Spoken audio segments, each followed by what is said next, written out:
I'm Alex Hall. This is Disorder, the podcast where we try to discuss ways to restore order to our mad world. In this episode today, which unfortunately Jason can't join us because he is currently moving house, I'm going to be talking to Tom Fletcher, a former British ambassador to Lebanon, a former advisor to 3 British Prime Ministers, Tony Blair, Gordon Brown and David Cameron, an expert on British foreign policy, and also an expert on the United Nations. Tom and I also happen to be old friends and colleagues because both of us worked together on the Middle East peace process back in the 1990s when such a thing as a peace process did actually exist and there was still hope and active negotiations underway for a 2-state solution. This is the third in a series of episodes we've been doing on this podcast to cover the appalling, tragic events in the Middle East. In the first episode, my co-host Jason Pack chatted with our roving correspondent David Patrikarakos. Last week, Jason and I chatted a little bit more about just how difficult it is for people to talk about this situation without appearing to be biased or taking sides or justifying terrorism or playing fast and loose with the history of that conflict. It's a highly emotive and sensitive subject. And no matter how balanced you try to be, there's always a risk of upsetting somebody. So please bear with us on this podcast. We're not saying that everything or every opinion that is uttered on this show is exactly representative of how we feel. We just want to put out different perspectives. Today, talking with Tom, I'm going to be trying to take a broader regional perspective. What are the risks of it spreading to become a more serious regional conflict? And how do outside actors like the US and the UK or the United Nations play a constructive role to try to restore some kind of calm?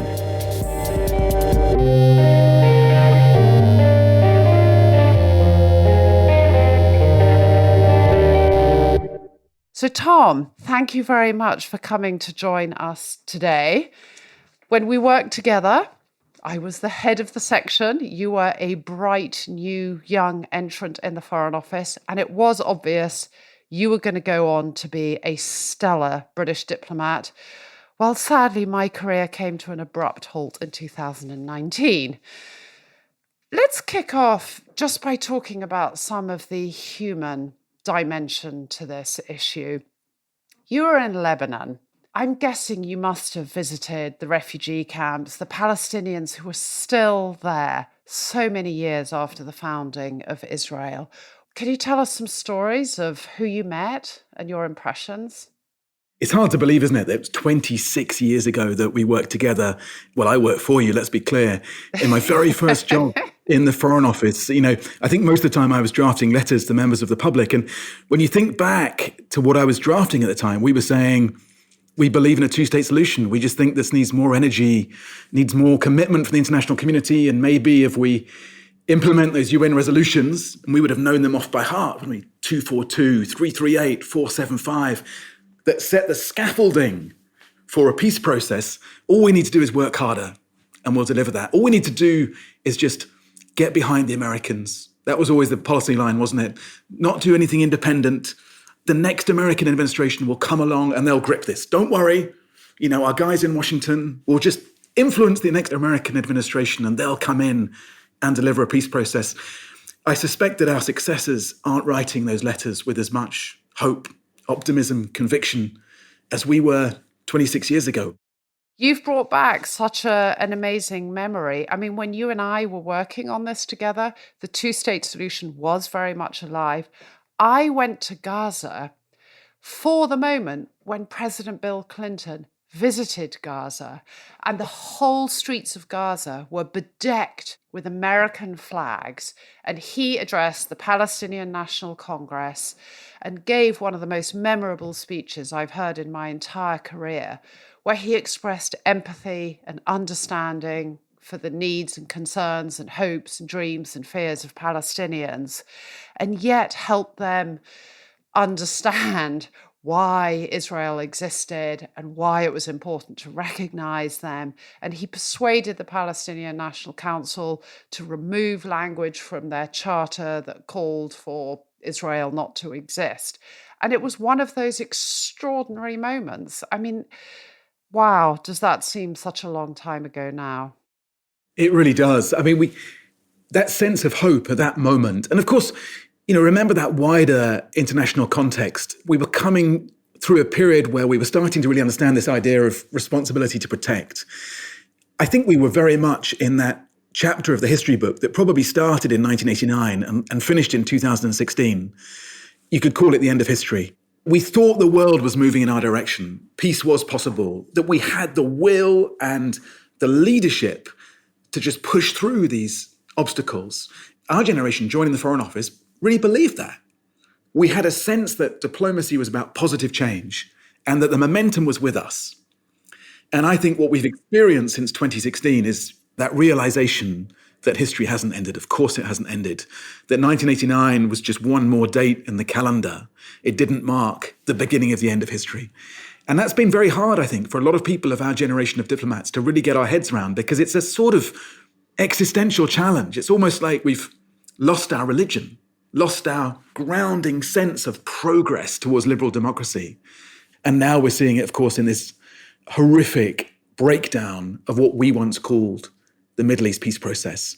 I doubt that our successors are called, the section head for the Middle East peace process and the deputy section head for the Middle East peace process anymore. If they are, I'm sad to say it's a cruel joke if they still have the title that we did. Tom, you're going to have to come back on this podcast many times because you've encapsulated precisely the rationale behind this podcast, that actually what we hoped was a more positive trajectory for the world has become a far more worrying series of events. And we no longer seem to have the leaders in place who can help navigate this disordered world. But let's get back to this issue at hand of Israel and Palestine. So tell us about the Palestinian refugees in Lebanon. So they're, of course, a sizable part of the population and a key part of the population and a massive part of Lebanon's last sort of 40, 50 years of history, since many of them were displaced into Lebanon by previous waves of conflict with Israel.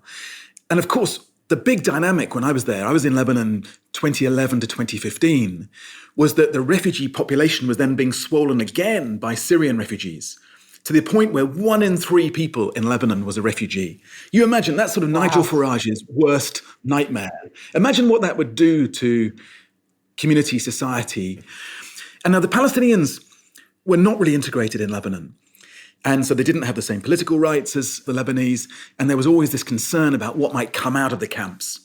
And the camps were, of course, more impoverished than the rest of the country, much harder to get work permits, much harder to build livelihoods and support their families. So it was pretty rough being a Palestinian in Lebanon. And I had quite a lot of interaction with them. So I would have gone to see them in Sabra and Shatila, where the terrible, terrible massacres took place in 1982, when Christian militias went in there and absolutely wiped out vast numbers of Palestinian refugees. That was incredibly moving to walk through those streets and see them unchanged, really, in 30 years since that time. See that sense of a lack of hope, generation after generation.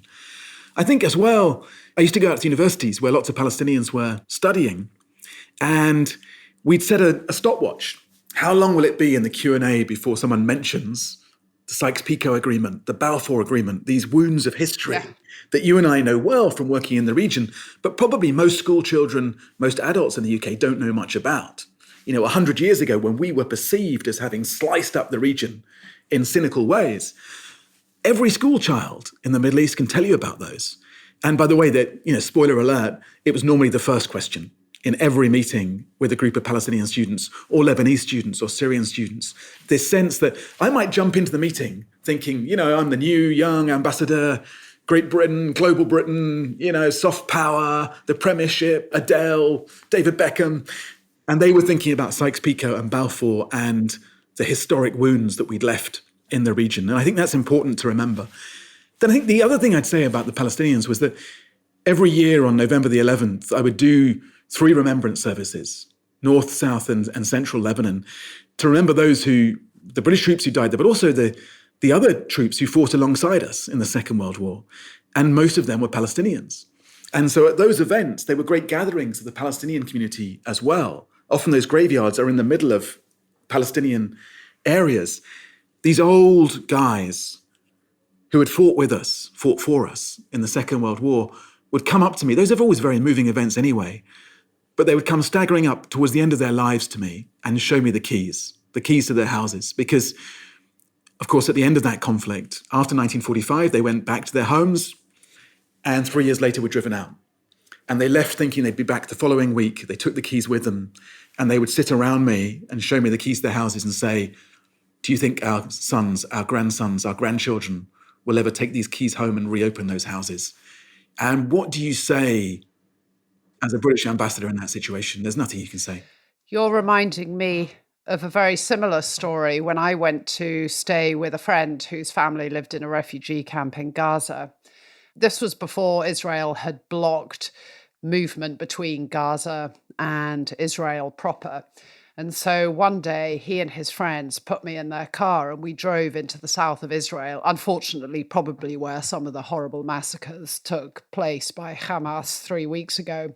We drove around a village, which was the village that their grandparents had fled from in 1948 when Israel was established, and this thing that the Palestinians call the Nakba.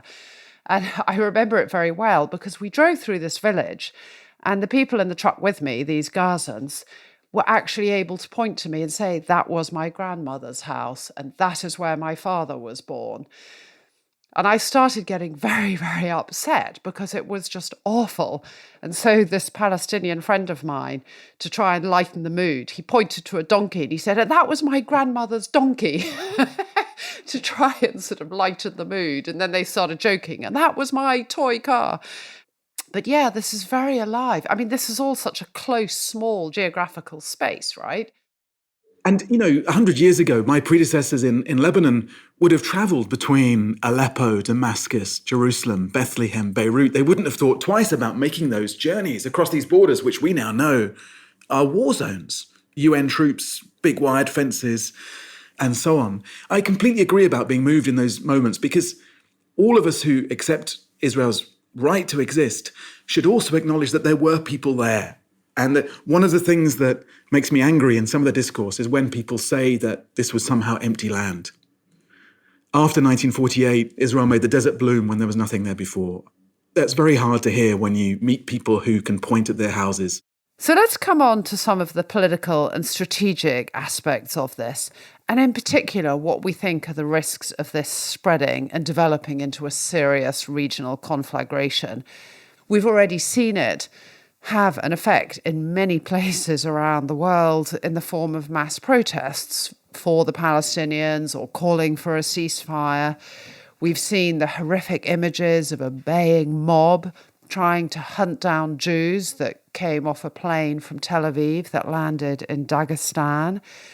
In those protests, we've seen people calling for jihad or uttering very loaded for Israeli slogans such as "from the river to the sea." We've seen people taking down pictures of some of the hostages or defacing them. But on the other hand, we've also seen settler attacks on Palestinians in the West Bank. We've seen rockets being fired into Israel from Lebanon, and even the Houthis in Yemen trying to fire rockets. And in an absolutely hideous example of a hate crime, we saw a 6-year-old Palestinian American boy murdered by his family's own landlord in America. So this is already inflaming tensions around the world. But so far, thankfully, it hasn't developed into a full-blown regional conflict. What do you think is holding back players like Hezbollah from going into full-out attack mode? I mean, you were ambassador in Lebanon, you know them. Do you think that the American strategy of positioning battleships in the region has helped, and some of their messaging? I mean, the message from President Biden saying, don't. What is helping contain it so far? I certainly think the two US carrier groups are a massive and effective deterrent. The biggest deterrent, really, for Hezbollah is that, and maybe for Iran, is that they don't judge at the moment that it is in their interests for it to escalate. And I think the exchanges that you're seeing across the Israel-Lebanon border are so far within that sort of containable box. Israel and Hezbollah know each other very well, and they have well-worn processes for dealing with the rockets that come in either direction, and for dealing with these moments of tension and retaliation. So far, what we've seen, I think, is within that. I think it is containable. But of course, there are a lot of rockets pointed in both directions, and the situation is on a complete knife edge. And so the potential for miscalculation is immense. You've also got to remember that Hezbollah are a political actor like anyone else. So the pressure on them from the street will grow as more and more of this footage of these horrors on the ground in Gaza hit their television sets day in, day out. They will have to tread a very fine line between being very vocal and critical of what's going on, but resisting the pressure for them to actually enter the fray. So I think there's always a risk of escalation. I think wise friends of Israel will be saying, don't do what Iran wants you to do and escalate across that border. And I know that certainly my friends in Lebanon from all communities will be desperately hoping that there's not an escalation across that border, because Lebanon has been through such horrors in recent years. State failure, the port explosion, economic collapse.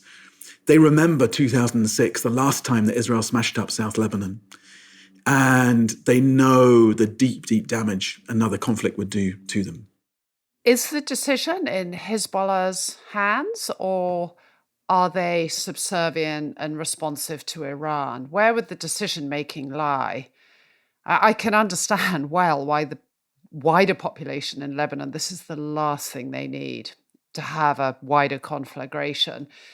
But where does the decision really lie? So that's such an important question. As you can imagine, in 4 years in Lebanon, I must have sent many, many telegrams back to London to our bosses trying to answer exactly that question. I remember sending one which was titled, "No BB, Hezbollah does not run Lebanon," because Netanyahu was out there saying unfairly that Hezbollah controlled Lebanon. Hezbollah are a powerful actor in Lebanon, but they're not the only powerful actor in Lebanon, and there are checks and balances on their maneuver. But to your question, on the big strategic questions, including, do we set off another round of conflict? Do we escalate this across the border? Hezbollah would follow instruction from Iran. Now, they might argue about that. Think of it a little bit like America and Britain. If America said, right, post 9/11, you're coming with us into Iraq, Britain might argue about exactly how we do it and where we do it, the manner in which we do it, but basically was pretty certain to tag along. In this case, it would be firmer than that. If Iran gave that instruction, it'd be very difficult for Hezbollah to say no, but they'd have some margin of maneuver around how it happened, the scale. Up to that point where it's a full-on stop-go decision, Hezbollah do have quite a lot of leverage in that negotiation back and forth, and whether pushing for escalation or against it. My view, based on conversations, lots of conversations in the region in the last 2 or 3 weeks, is that within Hezbollah, they don't want to do that at the moment, that they are saying to those in Iran that are encouraging it, that no, this isn't in our interests. Let us stay here with the deterrent force that we have, and hopefully that will mean that Israel doesn't escalate in the West Bank and Gaza. We're going to take a short break now, but when we come back, we're going to explore a little bit more what the calculations are of regional players like Iran, and then look at what role international actors like the US and the UK can play in this conflict, and whether they're getting their interventions right as well.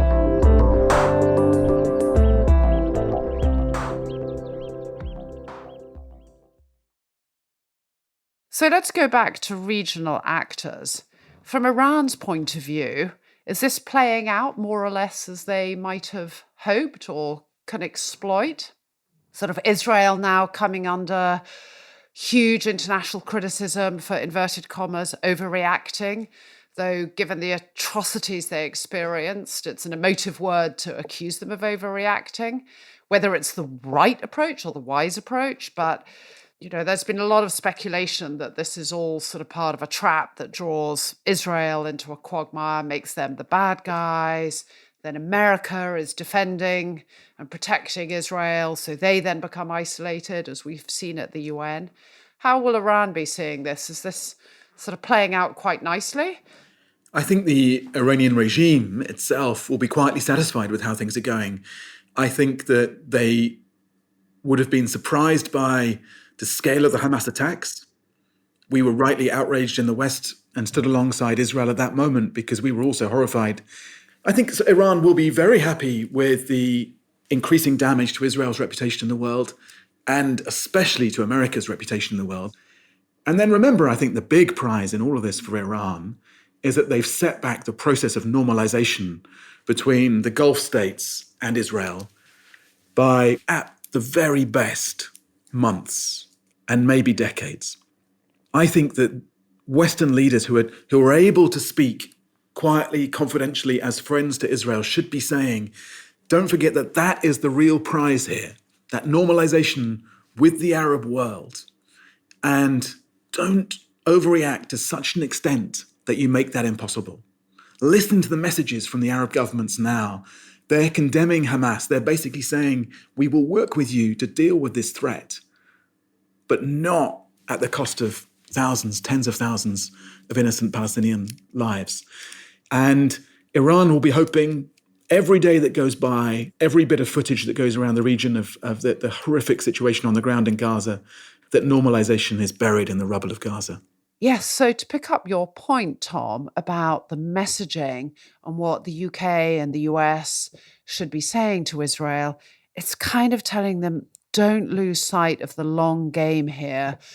Don't play into the hands of malign actors like Iran, and don't lose sight of the prospects for Israeli-Arab rapprochement. There's also the issue of humanitarian access. Should Israel be blocking this humanitarian access? What strategic aim is it hoping to achieve by cutting off food, fuel, and water? So Israel should absolutely not be blocking the humanitarian access. And I think that Western leaders should have been much less equivocal from the very beginning on that point. I think we got it wrong, to be honest, with the early messaging out of Number 10 and actually out of other political leaders around this point. The danger of saying we back you no matter what is, what do you do 2 weeks, 3 weeks later when no matter what turns out to be what we've seen? The danger of suggesting that there is one humanitarian law for one country and a different humanitarian law for the rest is then you get into this back and forth over, so what are they allowed to do then? Are they allowed to cut off food? Well, no, they're not. Are they allowed to cut off water, electricity? No, they're not. I mean, there's no need to equivocate on that. And you can do that as a wise friend of Israel.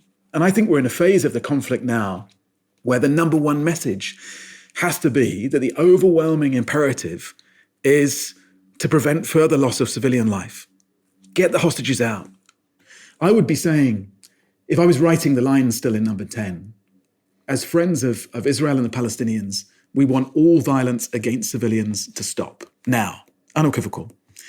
We back international law, including release of hostages, full humanitarian access, civilian protection, and then we back Israelis and Palestinians to live in security, justice, opportunity in lands of their own. And that means stopping the air bombardments. It means, I believe, stopping the ground invasion. It means stopping anything that isn't directed very specifically at getting the hostages out and hunting down those directly responsible for the Hamas attacks.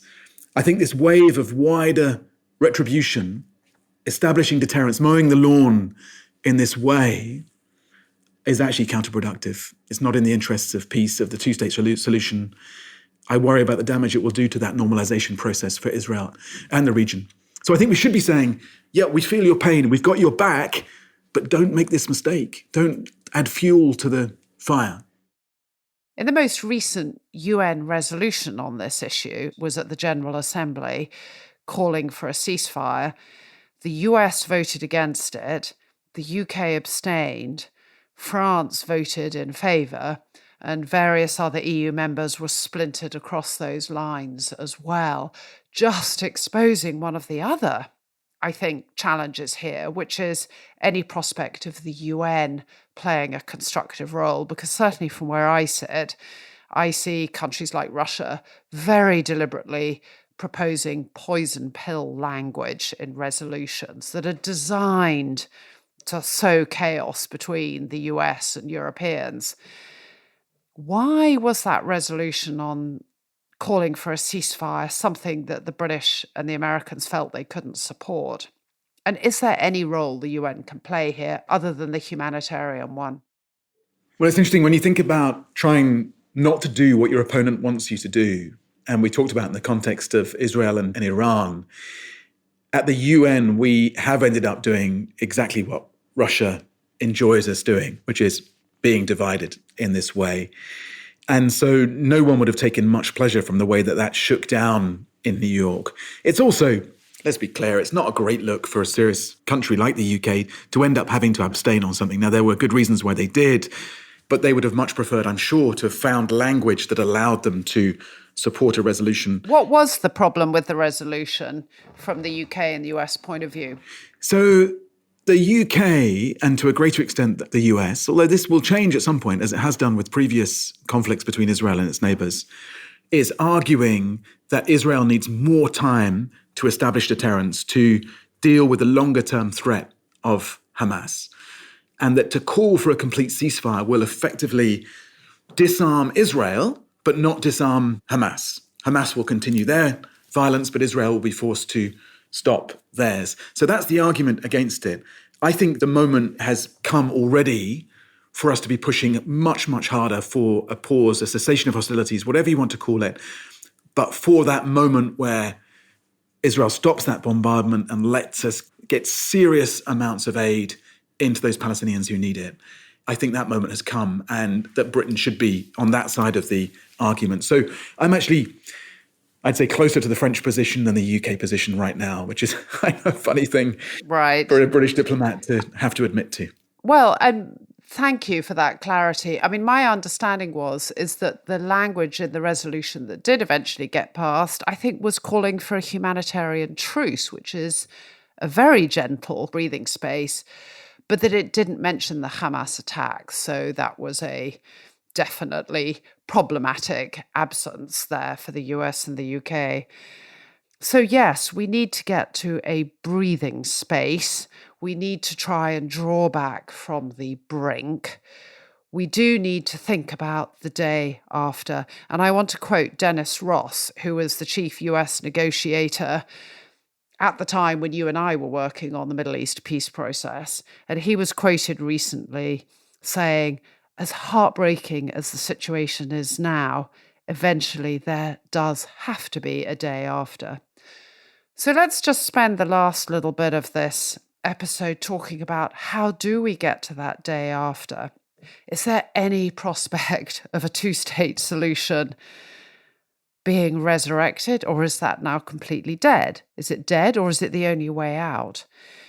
Now, you wrote a really well-crafted and interesting article in the FT recently talking about three particular strands: security, justice, and opportunity.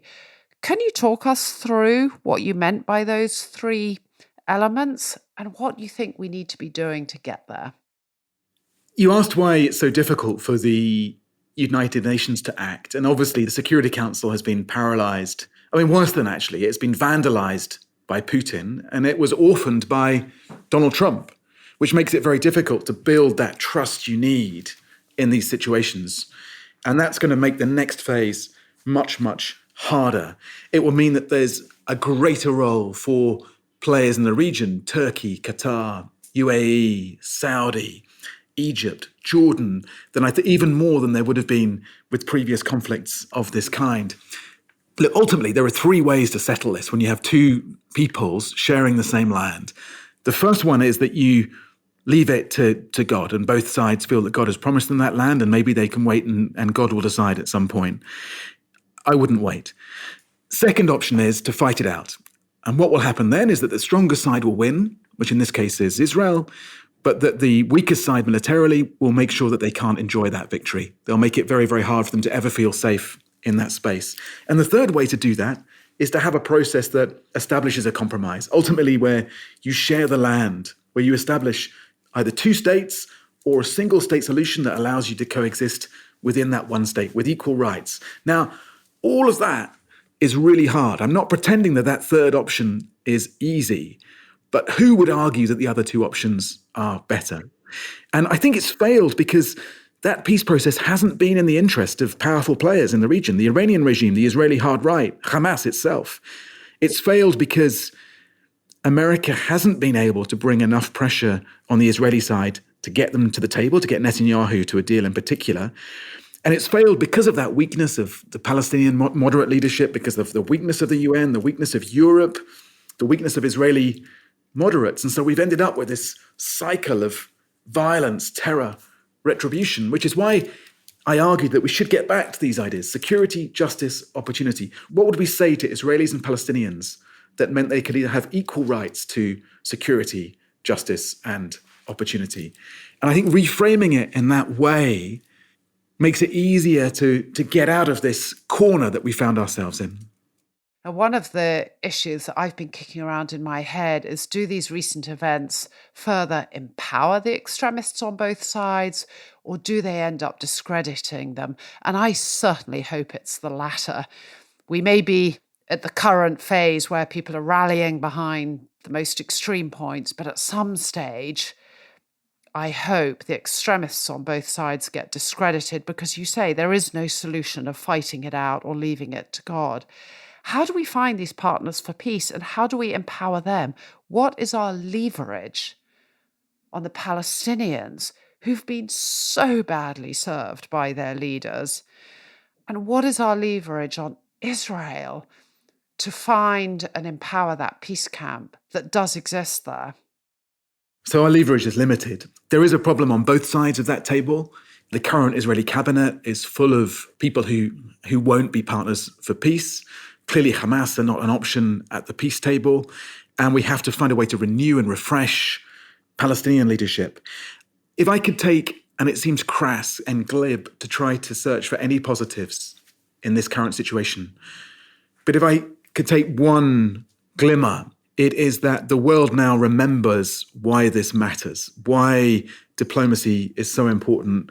We've neglected that diplomacy for years now. The notes that you and I were writing in 1997 probably hadn't changed much over the succeeding 26 years. And maybe now leaders in the West will return to the Middle East with more of a sense of why it matters, and will work harder to build up that next generation of leaderships. And look, ultimately, we know from previous conflicts where we've had to find ways to heal these wounds of history, to reach back and deal with these ancestral, raw divisions. Think of Northern Ireland or South Africa, think of Rwanda now, and so many others. People who drive it, and the people who decide that they will make peace despite the politicians, despite the leadership that they have. And, I was doing this event for the Hay Festival with this extraordinary Palestinian doctor called Izzeldin Abu Leish. His 3 daughters had been killed in an Israeli airstrike in a previous attack on Gaza. And it's unthinkable. I don't think any of us can possibly imagine how you come back from a moment like that. And he was telling me the story, and it was very emotional. And, I'm normally a person in conversation who's looking for the positives, and I just couldn't find any. I was sat there despairing. And it was actually Izzeldin who reached out and gripped my arm and consoled me and said, ultimately, the greatest courage is to forgive, and we have to forgive. And that's what my daughters would ask me to do. And that's what, however hard it is, I wake up each morning trying to do. If you remember that there are people like that on the other side of the table, you see it in the case of some of the parents now of the Israeli hostages in Gaza, people who can still see the humanity in the people across the fence. As long as there are people like that, then we can retain some hope. Tom, thank you so much for ending this episode on that immensely moving note. There is humanity on both sides. We need to recognize the humanity. of both sides. Thank you so much for coming on our podcast today, and I would love to have you back. Thank you so much, Tom. It's tough talking about these issues, and I know that a lot of people are finding this subject so difficult, and I can understand that. It's raw and emotional, and it drives us to despair. But I hope we can still find some elements of hope in there.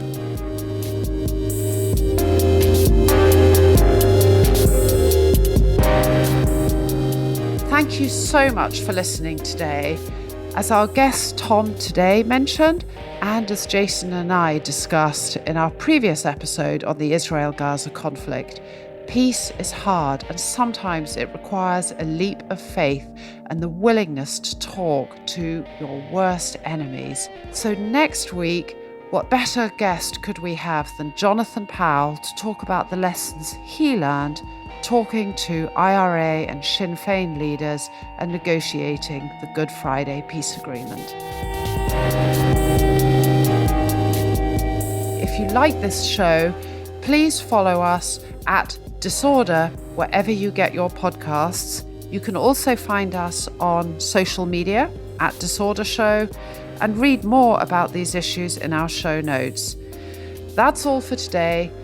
Thank you to George McDonagh, our producer, and our executive producer, Neil Fearn. I hope you have an orderly week.